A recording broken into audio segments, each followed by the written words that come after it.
Sama-sama disebut sebagai automatic Swiss movement, tapi salah satunya disebut sebagai salah satu revolusi horologi paling penting dalam 200 tahun terakhir. Halo sahabat PGJ Watches, kembali lagi bersama saya, Spinky Wijaya Kusuma. Di video kali ini kita akan membedah dua sistem mesin jam tangan yang membentuk dunia horologi modern. Escapement konvensional dan teknologi revolusioner koaksial milik Omega. Dalam setiap jam tangan mekanik ada bagian kecil yang bisa disebut sebagai jantungnya, escapement. Ia bertugas melepaskan energi dari pegas utama secara teratur, memastikan setiap detik berdetak dengan presisi sempurna. Tanpa escapement, jam tangan mekanik hanyalah pegas yang terus berputar tanpa arah. Sistem escapement paling umum adalah Swiss lever escapement. Ditemukan pada abad ke-18 dan menjadi standar industri selama lebih dari 200 tahun. Mekanismenya sederhana tapi efektif, memanfaatkan dua tuas kecil yang disebut pallet fork untuk menahan dan melepaskan roda escapement. Tapi di balik kesederhanaannya, sistem ini menyimpan satu kelemahan besar, gesekan. Komponen logam di escapement bergesekan ribuan kali setiap jam. Pelumas yang digunakan untuk mengurangi gesekan lama-lama mengering, menyebabkan aus dan menurunkan akurasi. Karena itu, jam tangan mekanik konvensional butuh diservis setiap beberapa tahun untuk menjaga performanya. Disinilah kisah menarik dimulai. Dari seorang watchmaker asal Inggris bernama George Daniels bertekad untuk menciptakan escapement yang lebih efisien dan tidak tergantung pelumas. Ia menyadari bahwa kunci masalah ada di jenis gaya yang digunakan escapement, gesekan geser. Maka ia merancang sistem baru yang disebut coaxial escapement, di mana gaya impuls diberikan secara dorongan langsung, bukan gesekan.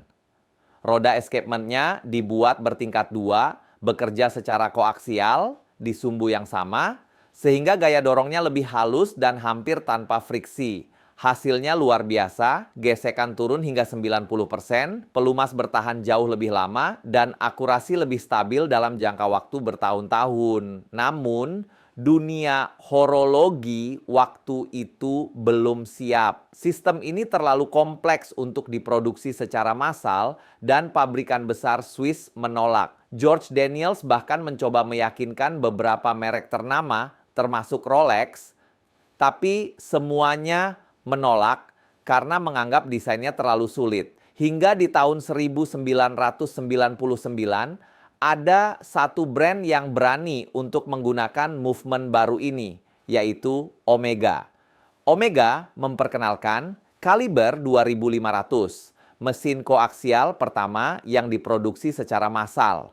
Sejak saat itu, Omega terus menyempurnakannya. Dari kaliber 8500 hingga 8900, semuanya bersertifikasi METAS, tahan medan magnet hingga 15.000 Gauss, dan menawarkan efisiensi energi yang jauh lebih tinggi. Untuk pertama kalinya dalam 200 tahun, ada sistem escapement baru yang berhasil menggantikan dominasi Swiss lever. Untuk escapement konvensional, beberapa model yang paling populer adalah Tissot Powermatic 80 dengan cadangan daya 80 jam dan desain elegannya. Lalu Longines Hydro Conquest dengan kaliber L888 dan ketahanan air 300 meter membuatnya tangguh. Serta Oris Aquisdate dengan Sellita SW200 yang menjadikan jam tangan Oris semakin mudah untuk kalian ajak berpetualang. Sementara untuk mesin koaksial, ada Omega Seamaster Diver 300M dengan kaliber 8800 dan sertifikasi METAS Omega Aquaterra koaksial. Kaliber 8900 dengan power reserve 60 jam dan Omega Deville Hour Vision. Koaksial kaliber 8500, jam elegan dengan finishing tinggi.